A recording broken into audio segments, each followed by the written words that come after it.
Je suis très heureuse de participer à ces dialogues sur l'inclusion et la responsabilité sociale des entreprises, qui est effectivement un thème qui m'est très très cher. D'abord, cela rejoint mes convictions personnelles. Je me suis engagée depuis des années à travers diverses organisations internationales comme Catalyst et Hygiene Network aux États-Unis pour que les femmes soient reconnues, qu'elles soient l'égale des hommes dans leur vie personnelle et professionnelle, au travail comme à la maison, et favoriser l'accès à l'éducation au plus jeune âge et pour être équipée, pour faire ses choix de vie librement.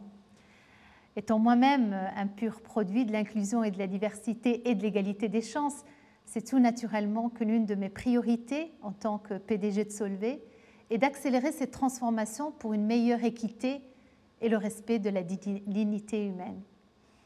Alors, prenons un peu de recul et parlons des chiffres.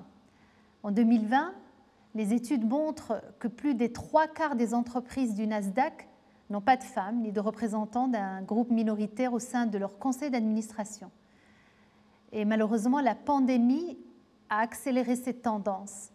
À l'échelle mondiale, les femmes perdent presque 2 fois plus d'emplois que les hommes, car elles travaillent dans des secteurs qui ont été plus fragilisés par la crise, avec fréquemment une pression du cumul des mandats entre les responsabilités professionnelles et personnelles.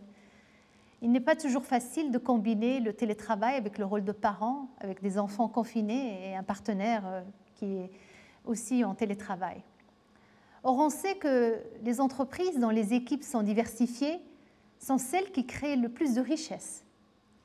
Les entreprises du S&P 500, dont le conseil d'administration est composé d'un nombre de femmes supérieur à la moyenne, ont un rendement sur capitaux propres supérieur de 15%. De même que les entreprises dont les salariés sont divers sur le plan ethnique ont un rendement supérieur de 8%. Alors chez Solvay, nous avons défini notre raison d'être de l'entreprise l'année dernière, qui est nous unissons les personnes, les idées et les éléments pour réinventer le progrès. Et comme notre fondateur, il y a déjà 160 ans, nous croyons que grâce à la science et à la créativité de nos équipes, nous pourrons répondre aux grands enjeux sociaux et environnementaux de notre époque. Alors nous croyons que pour relever ces défis et saisir de nouvelles opportunités de croissance, Solvay doit être capable de rassembler des points de vue différents, c'est la diversité des pensées, et de valoriser ses collaborateurs afin qu'ils puissent donner le meilleur d'eux-mêmes dans une culture où le respect et la dignité sont fondamentales et la différence est en fait une richesse. Alors, l'année dernière, en 2020, juste avant le début de la crise, nous avons lancé Solvay One Planet, Solvay Une Planète. C'est notre programme de développement durable avec 10 objectifs mesurables pour créer une valeur durable et partagée pour tous. Ce programme impacte en fait la rémunération variable de tous nos collaborateurs, chaque année, y compris la mienne. Et récemment, nous avons annoncé notre politique de diversité, d'équité et d'inclusion qui s'appelle Solvay One Dignity ou Solvay Une Dignité. Alors chez Solvay, la dignité humaine est au cœur de nos valeurs. Et parce que nous croyons à l'unité et non à l'uniformité, nous nous engageons à garantir cette égalité des chances pour les personnes de tout horizon, de tout âge, nationalité, genre, orientation sexuelle et identitaire, et handicap bien sûr. Et personnellement, j'en suis convaincue, j'ai toujours pensé que les entreprises qui accordent la priorité à la dignité humaine sont celles qui réussissent, qui libèrent en fait le plein potentiel de leurs employés et qui durent. Et bien sûr, nous savons, de par les études, que les équipes diversifiées obtiennent de meilleurs résultats et sont plus créatives, innovantes. Et ensemble, dans un environnement inclusif, les gens se sentent plus valorisés et respectés pour ce qu'ils sont, ce qui crée un environnement de travail plus satisfaisant et durable. Alors chez Solvay, nous nous sommes fixés 9 objectifs ambitieux pour mesurer nos progrès. Ainsi, nous avons lancé plusieurs initiatives fortes cette année. Et pour aider les femmes dans leur carrière, favoriser l'inclusion et la diversité, nous avons prolongé le congé maternité à 16 semaines et nous l'avons étendu à tous les coparents salariés du groupe, quel que soit leur genre et leur orientation sexuelle. Car nous croyons que pour aider les femmes à arriver au top, nous devons aider leurs compagnons, époux et épouses, à les aider pendant des moments critiques de la vie, comme la maternité, bien sûr. Aussi, lors de notre Citizen Day, que l'on fait une fois par an, nous nous sommes engagés aux côtés de l'ONG Green Light for Girls à sensibiliser les jeunes filles aux métiers scientifiques, parce qu'on en manque, pour les aider à accéder à des postes de responsabilité dans les métiers qu'on appelle STEM, sciences, technologies, ingénieurs et maths. Enfin, en France, nous menons plusieurs initiatives pour soutenir l'accès à l'emploi des personnes en situation de handicap.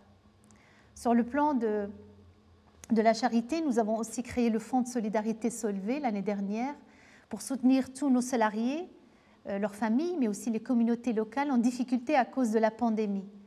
Nous avons collecté 15 millions d'euros grâce au soutien de nos actionnaires, je les en remercie, de nos dirigeants qui ont cédé 15% de leur salaire l'année dernière et de nos salariés. Et nous avons ainsi pu aider près de 6 500 personnes. Nous avons fait des dons aux cultivateurs et cultivatrices de Gouard, du Rajasthan, qui nous fournissent une matière première clé. Et nous avons aidé un hôpital en Bulgarie, par exemple.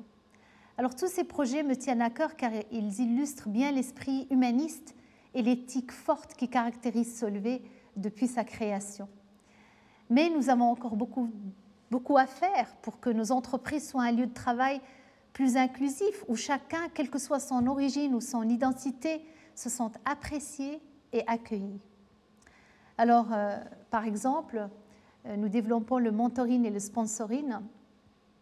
Si je suis personnellement une CEO aujourd'hui, c'est parce que j'ai pu compter sur des sponsors et des mentors formidables tout au long de ma carrière. Rappelez-vous d'ailleurs, un mentor vous parle et vous coach, un sponsor parle de vous quand vous n'êtes pas là. Donc il faut avoir les deux. Alors toutes ces initiatives sont possibles car chez nous, la responsabilité sociale et environnementale est ancrée de longue date dans notre culture. Et pour conclure, j'aimerais vous dire que ma mission principale chez Solvay, c'est de libérer le potentiel de la société, c'est-à-dire libérer le potentiel de nos collaborateurs. Et pour cela, nous devons avoir une approche holistique qui inclut non seulement le climat, bien sûr les ressources et l'économie circulaire, mais aussi le bien-être des personnes et faire évoluer les mentalités dans une culture plus inclusive, plus équitable, qui va permettre plus de diversité. Alors, les entreprises ont une responsabilité afin de résoudre les inégalités. La durabilité, c'est construire aujourd'hui une meilleure entreprise pour le monde de demain. C'est ainsi que je conçois le capitalisme responsable et que j'entends le mettre en œuvre.